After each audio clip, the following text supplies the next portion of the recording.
Hello friends, good morning. നമ്മുടെ Kerala TV സീരിയലിലേക്ക് എല്ലാവർക്കും സ്വാഗതം. അങ്ങനെ നമ്മുടെ ബാലേട്ടനും അതുപോലെ സ്റ്റാൻലിയും കൂടി സംസാരിക്കുവാണ്.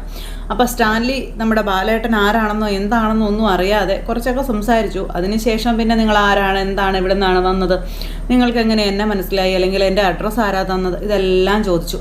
അപ്പോഴേക്കും നമ്മുടെ ബാലേട്ടൻ എല്ലാം പറയാമെന്നും പറഞ്ഞ് കുറച്ച് ചോദ്യങ്ങൾ തിരിച്ചങ്ങ് ചോദിച്ചു. വലിയ ഷോ കാണിച്ചൊക്കെ സംസാരിച്ചുകൊണ്ട് നിന്ന് നമ്മുടെ സ്റ്റാൻലിയുടെ നാവിൻ്റെ തുമ്പത്തിരിക്കുന്ന കാര്യങ്ങളെല്ലാം കൂടി ഇങ്ങനെ ചുരണ്ടിയെടുക്കാനായിട്ട് നമ്മുടെ ബാലേട്ടൻ ശ്രമിച്ചുകൊണ്ടിരിക്കുക. അപ്പോൾ എൻ്റെ പേഴ്സണൽ മാറ്ററൊക്കെ നിങ്ങളെന്തിനാണ് അറിയുന്നതെന്ന് ചോദിക്കുമ്പോൾ അതൊക്കെ അറിയാൻ അവകാശമുള്ള ആൾ തന്നെയാണ് താനെന്ന് പറയുക. അങ്ങനെ ഓരോന്നോരോന്നും ഇങ്ങനെ മണി പോലെ ഇങ്ങനെ പറഞ്ഞുകൊണ്ടിരിക്കുക നമ്മുടെ ബാലേട്ടനെ. അപ്പോൾ വൈജയന്തി എന്ന് പറഞ്ഞപ്പോഴത്തേക്കും ഒരു സെക്കൻഡ് വൈജയന്തിയുടെയും അതുപോലെ അയാളുടെയും ലൈഫിൻ്റെ ആ ഒരു പാസ്റ്റ് കാര്യങ്ങൾ അയാളുടെ മനസ്സിലേക്ക് പെട്ടെന്ന് മിന്നി മറിഞ്ഞു അയാൾ ആ പഴയ കാലത്തിലേക്ക് പോവുകയാണ്. അങ്ങനെ അന്ന് അവിടെ അവർ ഒരുമിച്ചുണ്ടായിരുന്നതും അതുപോലെ തന്നെ അവരുടേതായ സ്വകാര്യ നിമിഷങ്ങളും അല്ലെങ്കിൽ അവർ പ്രണയിച്ച് നടന്നതും പിന്നീട് അങ്ങോട്ട് സംഭവിച്ചിട്ടുണ്ടായിരുന്ന പ്രശ്നങ്ങളും കാര്യങ്ങളും എല്ലാം സ്റ്റാൻലി ഒരു സെക്കൻഡുകൾ കൊണ്ട് ഓർത്തെടുക്കുക. ബാലേട്ടൻ്റെ ഭാവമൊക്കെ അങ്ങ് മാറി. അദ്ദേഹമാണെന്നുണ്ടെങ്കിൽ ഇങ്ങനെ സ്റ്റാൻലിയെ തന്നെ നോക്കിക്കൊണ്ടിരിക്കുക. എന്താ ഓർക്കുന്നുണ്ടോ എന്ന് ചോദിച്ചു കേട്ടോ. ഇപ്പോൾ അതും നിങ്ങളുമായിട്ട് എന്താണ് ബന്ധമെന്ന് ചോദിച്ചപ്പോൾ ഒരു കാര്യമായിട്ട് ബന്ധമില്ലെങ്കിൽ ചുമ്മാ എനിക്ക് അങ്ങനെ ഒരു പേര് നിങ്ങളോട് ചോദിക്കേണ്ട കാര്യമുണ്ടോ എന്ന് ബാലേട്ടൻ ചോദിച്ചു. ചുമ്മാ ഒരുത്തൻ പാലായിൽ നിന്ന് കെട്ടും കിടക്കെടുത്ത് ഇവിടെ വരണമെന്നുണ്ടെങ്കിൽ അതൊരു നിസ്സാര കാര്യത്തിനല്ല എന്ന് നിങ്ങൾക്ക് ഊഹിക്കാവുന്നതല്ലേ ഉള്ളൂ എന്നും ചോദിക്കുവാണ്. നിങ്ങൾ ആരാ, നിങ്ങൾ എന്തൊക്കെയാ പറയുന്നത്, നിങ്ങൾ എന്നതാ ഉദ്ദേശിക്കുന്നത്, ഇതൊക്കെ ഇങ്ങനെ സ്റ്റാൻലി ചോദിക്കും കേട്ടോ.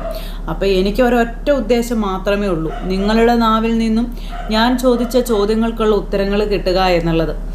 അതിനുശേഷം കുറച്ച് കാര്യങ്ങൾ കൂടി എനിക്ക് നിങ്ങളോട് പറയാനും നിങ്ങളെ ഏൽപ്പിക്കാനും ഉണ്ടെന്ന് പറയുമോ. അപ്പോൾ അത് കേട്ട് കഴിഞ്ഞപ്പോഴത്തേക്കും സ്റ്റാൻലി ഇങ്ങനെ അന്തം വിട്ട് നോക്കുക കേട്ടോ. ഏൽപ്പിക്കാനോ എന്നൊക്കെ ഉള്ളൊരിതിൽ നിങ്ങൾ കാര്യം പറയാൻ പറഞ്ഞു.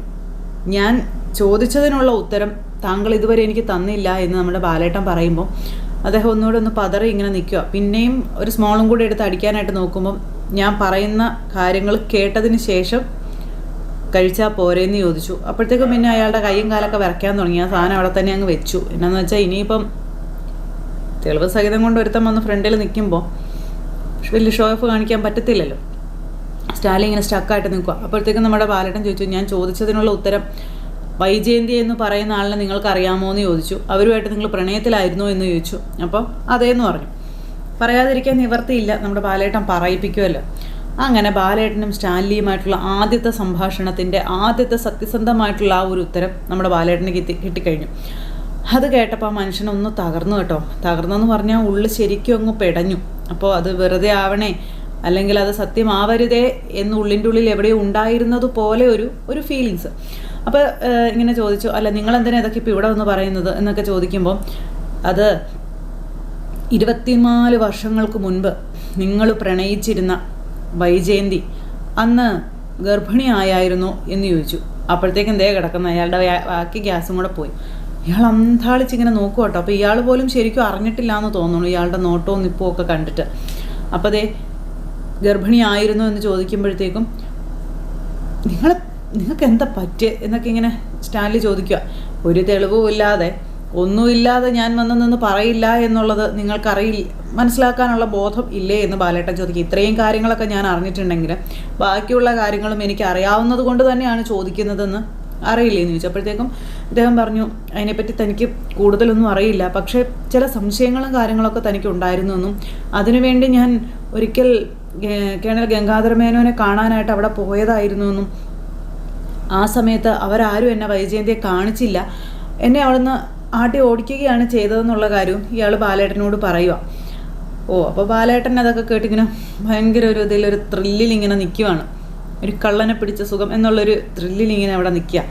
ആ സമയം ഇയാളാണെന്നുണ്ടെങ്കിൽ അന്ന് നടന്ന കാര്യങ്ങളെല്ലാം ബാലേട്ടനോട് പറയുകയും ചെയ്തു. ഇതൊക്കെ കേട്ട് കഴിഞ്ഞപ്പോൾ ബാലേട്ടനൊരു നെടുവേർപ്പിട്ടു. അന്ന് നിങ്ങൾ കാണാൻ ചെന്ന സമയത്ത് വൈജയന്തി എന്ന് പറയുന്ന അവർ ഗർഭിണിയായിരുന്നെന്നും അതുകൊണ്ട് തന്നെ വിവാഹം കഴിക്കാതെ പ്രഗ്നൻ്റ് ആയ ഒരു പെണ്ണിനെ അവർക്ക് വീട്ടിലോ നാട്ടിലോ അവരുടെ ബന്ധുക്കളുടെ മുന്നിലോ നിർത്താൻ സാധിക്കാതിരുന്നത് കൊണ്ട് അവരവിടെ നിന്ന് മാറ്റിയതാണെന്നും പറഞ്ഞു. അപ്പോൾ അങ്ങനെ അതെല്ലാം കേട്ട് കഴിഞ്ഞപ്പോഴത്തേക്കും സ്റ്റാൻലി അന്തം വിട്ടിങ്ങനെ നോക്കുക, മാറ്റിയേ എങ്ങോട്ട് എന്നുള്ളൊരിതിൽ. അപ്പോൾ നമ്മുടെ ബാലേട്ടൻ വിവരങ്ങളെല്ലാം മണി പോലെ അങ്ങ് പറഞ്ഞങ്ങ് കൊടുത്തു. അതെല്ലാം കേട്ട് കഴിഞ്ഞപ്പോഴത്തേക്കും ഇങ്ങനെ ഞെട്ടിയിരിക്കുകയാണ്. പക്ഷേ വൈജയന്തി എന്ന് പറയുന്ന ആള് പ്രസവിച്ച ഉടനെ തന്നെ കുഞ്ഞു മരിച്ചു എന്ന വിശ്വാസത്തിൽ ജീവിക്കുകയായിരുന്നെന്നും അവളുടെ വീട്ടുകാർ അവളെ പറഞ്ഞ് അത് വിശ്വസിപ്പിക്കുകയായിരുന്നു എന്നും പറഞ്ഞു. അവൾ ഇന്ന സ്ഥലത്ത് ഇന്ന ഡേറ്റിൽ ഇന്ന ഇതിൽ ഒരു പെൺകുഞ്ഞിന് ജന്മം കൊടുത്തു എന്നുള്ള കാര്യവും പറയുവാണ്. അപ്പോൾ ഇതൊക്കെ കേട്ടപ്പോൾ സ്റ്റാൻലി ഇങ്ങനെ കണ്ണ് തള്ളിപ്പിടിച്ച് അന്താളിച്ച് ഇങ്ങനെ നിൽക്കുക. കയ്യും കാലും വിറച്ചിട്ട് സ്റ്റാൻലിക്ക് നിൽക്കാൻ പാടില്ല. വൈജയന്തിയിൽ തനിക്കൊരു മകളോ എന്നുള്ളൊരിതിലെ.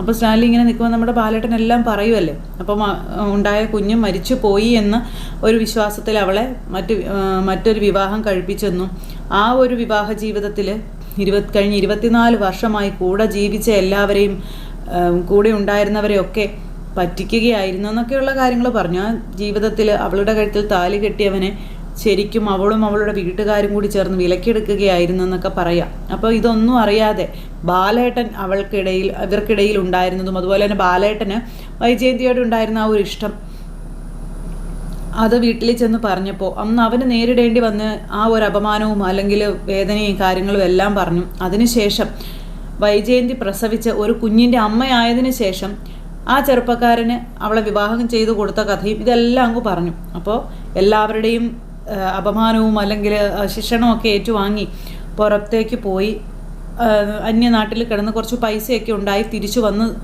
വൈജയന്തിയെ വിവാഹം കഴിച്ച് തരുമോ എന്ന് വീണ്ടും ചോദിച്ച സമയത്ത് അവരെല്ലാവരും ഒരക്ഷരം പോലും മിണ്ടാതെ 2 കൈയും നീട്ടി സ്വീകരിച്ച് ആ വിവാഹം നടത്തി തന്നു. അന്ന് ഒരുപാട് സന്തോഷിച്ചു പോയിരുന്നു ആ ചെറുപ്പക്കാരൻ. പക്ഷേ നീണ്ട 24 വർഷങ്ങൾക്ക് ശേഷമാണ് അവൻ അറിയുന്നത് അന്ന് അവൻ്റെ കൈകളിലേക്ക് അവർ വെച്ച് തന്നത് വലിയൊരു കൊടും ചതിയായിരുന്നു എന്ന്. മറ്റൊരുവനെ പ്രസവിച്ച് മറ്റൊരുവനെ സ്നേഹിച്ച് അവൻ്റെ കുഞ്ഞിനെ പ്രസവിച്ച ഒരു പെണ്ണിനെ അവൻ്റെ തലയിൽ കെട്ടിവെച്ചതാണ് എന്നറിഞ്ഞപ്പോൾ അവനുണ്ടായ ഒരു ബുദ്ധിമുട്ട് അല്ലെങ്കിൽ അവൻ അനുഭവിച്ച മാനസിക സമ്മർദ്ദം, അവൻ്റെ ജീവിതത്തിൽ അവൻ കബളിപ്പിക്കപ്പെട്ടു എന്നറിഞ്ഞപ്പോൾ അവൻ അനുഭവിച്ച വേദന, ഇതൊക്കെ എത്രത്തോളമാണെന്ന് മിസ്റ്റർ സ്റ്റാൻലിക്ക് ചിന്തിക്കാൻ പറ്റുമോ എന്നൊക്കെ ചോദിക്കുക. ഇതൊക്കെ കേട്ട് സ്റ്റാൻലി ഇങ്ങനെ അന്തം വെട്ടി ഇങ്ങനെ നിൽക്കുവാണ്. മിണ്ടാട്ടം പോലും ഇല്ല. പറയണം മിസ്റ്റർ സ്റ്റാൻലി പറ്റുമോയെന്ന് ചോദിക്കുമ്പോൾ, അല്ല നിങ്ങൾ ഇതൊക്കെ എന്തിനിപ്പോൾ എന്നോട് പറയുന്നതെന്ന് സ്റ്റാൻലി ചോദിച്ചു. പിന്നെ ഞാനിതൊക്കെ ആരോട് പറയണം?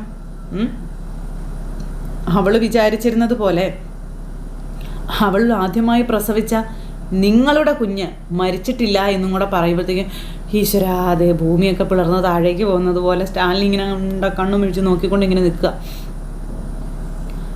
മരിച്ചിട്ടില്ലെന്നും അതെ അവൾ പോലും അറിയാതെ അവളുടെ മുന്നിലൂടെ ഇന്ന് ആ പെൺകുട്ടി ജീവിക്കുകയാണെന്നും പക്ഷേ ഈ ലോകത്തേക്ക് വെച്ച് ഏറ്റവും അവൾ വെറുക്കപ്പെടുന്നവളാണ് അവളുടെ ആദ്യത്തെ മകളെന്ന കാര്യവും പറയുക. അങ്ങനെ വൈജ ആ പെൺകുട്ടിയോട് ചെയ്യുന്ന ക്രൂരതകളെ പറ്റിയെല്ലാം ബാലേട്ടൻ്റെ ഇവിടെ നിന്ന് ഇയാളോട് പറഞ്ഞു. അപ്പോൾ ഇതൊക്കെ കേട്ട് ഇയാൾ കിളി പോയി ഇങ്ങനെ നിൽക്കുക കേട്ടോ. ഇയാൾക്ക് പിന്നെ ഒന്നും മിണ്ടാൻ പറ്റണില്ല. അങ്ങനെ വൈജയന്തി സ്വന്തം മകളോട് കാട്ടിക്കൂട്ടിയ ക്രൂരതകളും അതുപോലെ തന്നെ ആ പെൺകുട്ടി വൈജയുടെ വീട്ടിൽ വന്ന് താമസം തുടങ്ങിയതും പിന്നെ വൈജയുടെ ഭർത്താവ് ആ പെൺകുട്ടിയുമായ എന്തോ അവിഹിത ബന്ധമുണ്ടെന്നൊക്കെ വൈജ സ്ഥാപിച്ചതും പിന്നീട് അങ്ങോട്ട് സംഭവിച്ച കാര്യങ്ങളും മുഴുവനും നമ്മുടെ ബാലേട്ടൻ അങ്ങനെ പറയുക എല്ലാം പറഞ്ഞു. പക്ഷേ അതൊന്നും ബാലേട്ടനാണെന്നുള്ള കാര്യം ഇതുവരെ പറഞ്ഞിട്ടില്ല. ഞാനാണ് ആ കഥഭാഗ്യം എന്ന് ബാലചന്ദ്രമേനോൻ പറയണില്ല. ബാലചന്ദ്രമേനോനാണെന്നുള്ള ഒരു ചെറിയ ക്ലൂ പോലും ഈ പറയുന്ന സ്റ്റാൻലിക്ക് കിട്ടണമില്ല. കാരണം അതേ രീതിയിലാണ് കഥയുടെ അവതരണം നമ്മുടെ ബാലചന്ദ്രൻ അവിടെ നിന്ന് ഇങ്ങനെ പറഞ്ഞു കൊടുക്കുന്നത്. അങ്ങനെ വൈജ എന്ന് പറയുന്ന ആ ഒരു ദുഷ്ടയായ അമ്മയെ പറ്റിയും ആ അമ്മയുടെ വയറ്റിൽ വന്ന് പിറന്നുപോയ ആ അനാഥ ജന്മമായി പോയ അലീന എന്ന് പറയുന്ന മകളെ പറ്റിയും സ്റ്റാൻലിയുടെ മുന്നിൽ എല്ലാം അങ്ങ് വിശദീകരിച്ചങ്ങ് പറഞ്ഞു. പിന്നെ അലീന അവിടെ നമ്മുടെ പ്രസിദ്ധാമ്മയുടെ കൂടെ അനാഥാലയത്തിൽ വളർന്നതും പിന്നെ ഇവരുടെ ഇടയിലേക്ക് വരാനുണ്ടായ സാഹചര്യങ്ങളും ഇതെല്ലാം പറഞ്ഞു കേട്ടോ. എല്ലാം പറഞ്ഞ് എല്ലാം നമ്മുടെ സ്റ്റാൻലി ഇങ്ങനെ കേട്ടുകൊണ്ട് ഇങ്ങനെ നിൽക്കുക. ഈ സമയത്ത് പുറത്തുനിന്ന് നമ്മുടെ ഗോവർദ്ധനാണെങ്കിലും മടുത്തു. ഗോവർദ്ധൻ അകത്തേക്ക് കയറി ചെല്ലേണ്ടെന്നാണല്ലോ ബാലേന്ദ്രൻ പറഞ്ഞേക്കുന്നത്. അതുകൊണ്ട് തന്നെ ഗോവർദ്ധൻ പുറത്തു നിന്ന് മടുക്കുക. അപ്പോൾ ഗോവർദ്ധൻ തന്നെ മനസ്സിൽ വിചാരിക്കുന്നുണ്ട് ഇതിനു മാത്രം എന്നതാ ഇതിനകത്ത് പറയാനുള്ള, ഇതിനു മാത്രം എന്നാ കഥയാ അല്ലെങ്കിൽ എന്ത് വിവരമാണ്, ആരോടായി പറയുന്നത്, ഇങ്ങനെയൊക്കെ അദ്ദേഹം അവിടെ നിന്ന് ചിന്തിക്കുന്നുണ്ട്. കാരണം മണിക്കൂറുകളായേ വന്നിട്ട് ഇപ്പം അവിടെ ഒരൊറ്റ നിപ്പം ഇങ്ങനെ നിൽക്കാൻ തുടങ്ങിയിട്ട് ഇടയ്ക്ക് കാര്യസ്ഥന് വന്നൊന്ന് സംസാരിക്കുന്നതല്ലാതെ ഒന്നും ഒരു ഇതുമില്ല നമ്മുടെ ഗോവർദ്ധന്. ഈ സമയത്ത് പിള്ളേരവിടെ വീട്ടിൽ ഭയങ്കര ഒറ്റപ്പെടലും ഒക്കെ ഇങ്ങനെ ഇരിക്കുകയാണ്. അലീനയാണെന്നുണ്ടെങ്കിൽ പിള്ളേരൊക്കെ നോക്കാവുന്നതിൻ്റെ അങ്ങേയറ്റം കാര്യമായിട്ട് തന്നെ നോക്കുന്നുണ്ട്. പക്ഷേ ആരും അച്ഛനും അമ്മയൊന്നും അടുത്തില്ല.